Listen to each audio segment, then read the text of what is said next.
Fox makes some of the most popular helmets out on the mountain bike trails, and their 4 most popular models are the Speedframe, the Speedframe Pro, the Dropframe Pro, and the Proframe. But what's actually different about all these helmets other than the obvious? Let's get into that in today's video.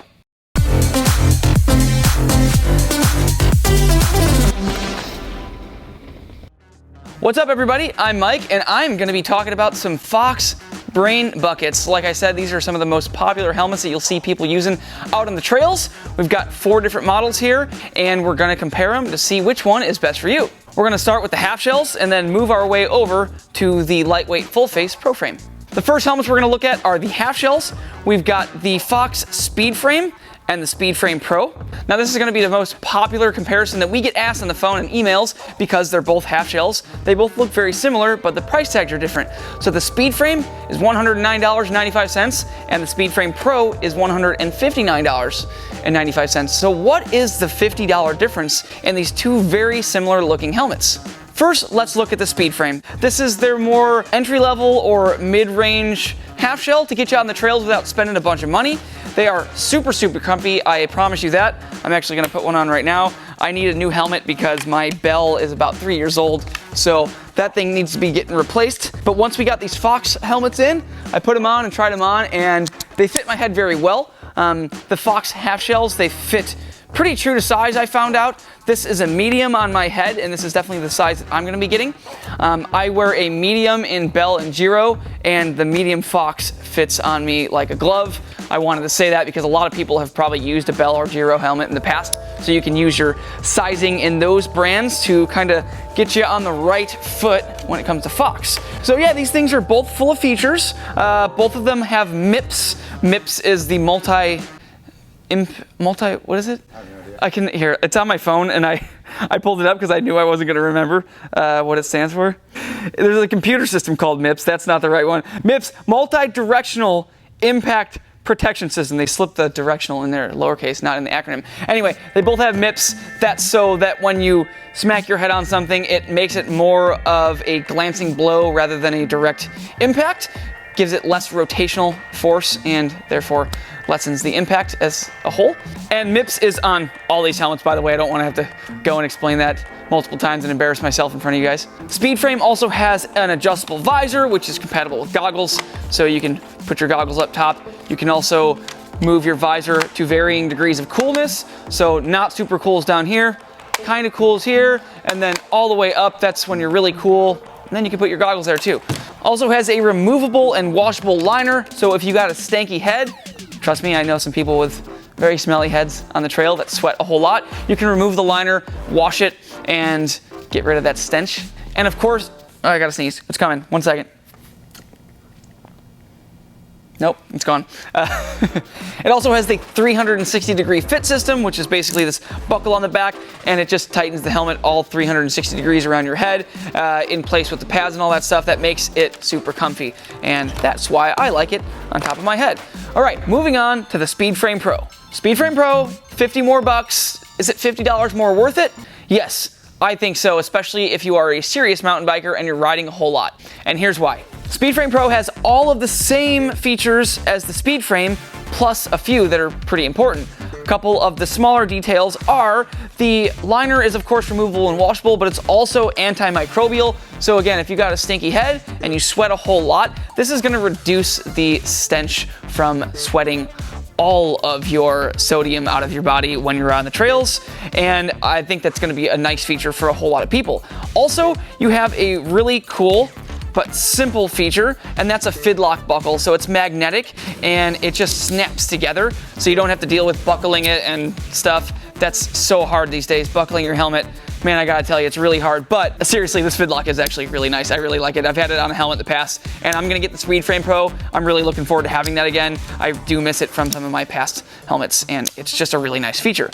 All right, now the most important thing that actually adds the $50 of value is the Verizorb technology in the liner or the foam of this helmet.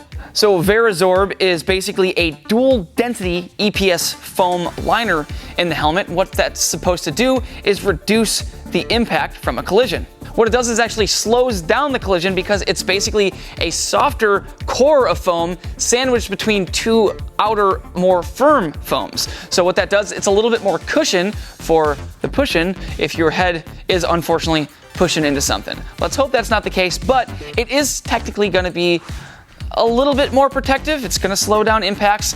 Both of these helmets have the same certifications, so don't think that the Speedframe is less protective, and don't think that the Speedframe Pro is the only way to go. It's just got more technology packed into it. Just like MIPS was not on a lot of helmets before, MIPS is pretty much on mostly all helmets now, just because technology has worked its way so far into everything. That Verizorb technology is also in the Dropframe Pro, Speedframe Pro, more on those later. But yeah, so $109, $159, a little bit more technologically advanced when it comes to the safety, and a couple cool little features as well. All right, that's the Speedframe and the Speedframe Pro, the half shells, but if you're looking for a little bit more protection, let's move on to the Dropframe Pro.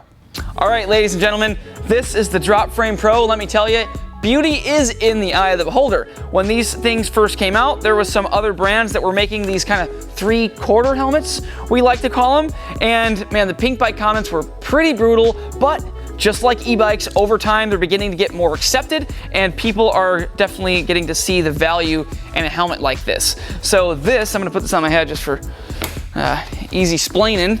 It's a 3/4 helmet. Obviously, it covers 3/4 of your head. A full face like this is gonna have a chin bar. It's gonna cover, you know, most of your head. That's why it's called a full face. This, you look at me from the side, it's got 3/4 covered, so it just doesn't have the chin bar, but it does extend farther down the back of your head for more protection on the back side, and then of course on the side, so if you're really rumbling and tumbling through the woods, it's got a little bit more protection on your cheeks. This one again has pretty much all of the features of the Speedframe Pro. It's got the Verizorb liner, it's got the Fidlock buckle, it's got a removable liner as well, and it's a pretty feature-packed helmet, and it really just depends on if this is something that you're interested in or not. So yeah, I mean, not much to talk about. All the same features as this, just 3/4. So actually, let's move on to the Proframe now, and then we can kind of do a comparison on which might be best for you. All right, Proframe. This thing is, geez, it's hot to the touch, because this thing is one of the hottest helmets on the trail. I'm not kidding. Go to any trailhead, you're gonna see a zillion of these. Boom, Proframe. All right, this is gonna be a lightweight full face helmet. Lightweight as in it's very light. It does not feel like I'm wearing a traditional full face helmet.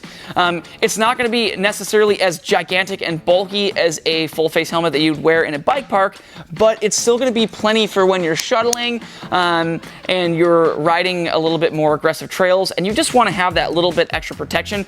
And honestly, at the end of the day, I think it really comes down to your brain and how comfortable you are in different types of helmets. So if you're going to ride a trail that you just don't feel comfortable wearing a straight up half shell in, and you just grab one of these lightweight full faces, it doesn't add the bulk, it doesn't add the heat of a straight up downhill full face helmet.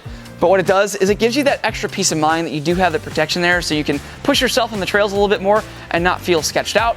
Just like the Speedframe Pro and the Dropframe Pro, it's got a Fidlock buckle. It's also got the Verizorb liner. One other thing that the Dropframe Pro and the Proframe have is 2 separate sets of inner pads, including cheek pads. That's so that you can dial in the fit. So if you buy a medium and it feels like it's just a little bit too big, you could put the bigger cheek pads in there, and it's going to be a little bit more snug and fit your face, so it's not flopping around. These helmets do not have that 360 fit, so that doesn't have that buckle in the back to really snug it up around your head. So using those cheek pads to actually dial in your fitment is what you're going to be wanting to do. And last but not least, between these 2 helmets, I wanted to talk about the fit. I did mention that the medium in these feels very much like a medium in Bell Giro and a lot of other brands, but the fit is a little bit different, especially on the Dropframe Pro. Dropframe Pro, it does run a little bit small. I use a medium in pretty much every brand. Dropframe Pro, I gotta wear a large. I don't know what it is about it. We've actually even talked to our Fox rep. Sounds like something that they're gonna be dialing in with the next run of molds for these helmets, but they just run small.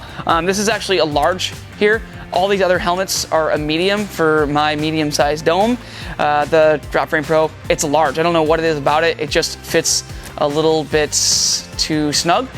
So I just size up, and then I run the larger cheek pads, and then it fits my head really well. So that's really the only thing to keep in mind when you're buying this to protect your mind. Other than that, the venting on both helmets is nearly the same Honestly, the Proframe is basically just a Dropframe Pro, but with a chin bar. And that thing is designed to break, so when you take an impact, it's gonna absorb it, break off, and protect your head. Just like helmets pretty much are all designed to actually break, to reduce impact, get rid of impact, make impact go a different direction, just to protect your brain. I think for me, when it comes to choosing if I'm gonna run a Dropframe Pro or a Proframe, it's honestly pretty hard. I think that if I'm just doing a lot of jumping and going airborne quite a bit, if I'm going to the blue steel jumps or cedar dust here on Galbraith, probably just opt for the Dropframe Pro, just because it's not a full face, a little bit better visibility out of it since I don't have the chin bar down there. But if I'm doing just straight up single track riding aggressive gnarly stuff on the way down and pedaling up, and I don't want to carry a bulky full face, or doing light shuttling where I'm not shuttling super gnarly stuff, then I'd choose a helmet like the Proframe. It also comes down to pricing and how much money you want to pull out of your wallet and throw at your computer when you order these from us at thelostco.com. We've got the Dropframe Pro, which is $199.95, and then the Proframe is $259.95. I think that's all I got. Anything else? Let's put it this way, if I did forget anything, I'm sure it'll be down in the comments below. All right, that's all I got for you today. Now, what do you think about this lineup of popular Fox mountain bike helmets? Which one of these would you put on top of your brain to be protected in case of a tumble? Let us know in the comments below. We really like hearing. If you're interested in putting any of these Fox helmets on top of your dome, go to our website, thelostco.com. Order any of these up with free shipping over 49 bucks. Any of these will ship for free in the continental USA. Thanks for joining us today for this video. Now, until next time, I'm gonna go out and design a 6/7 helmet that's just in between these two. Later.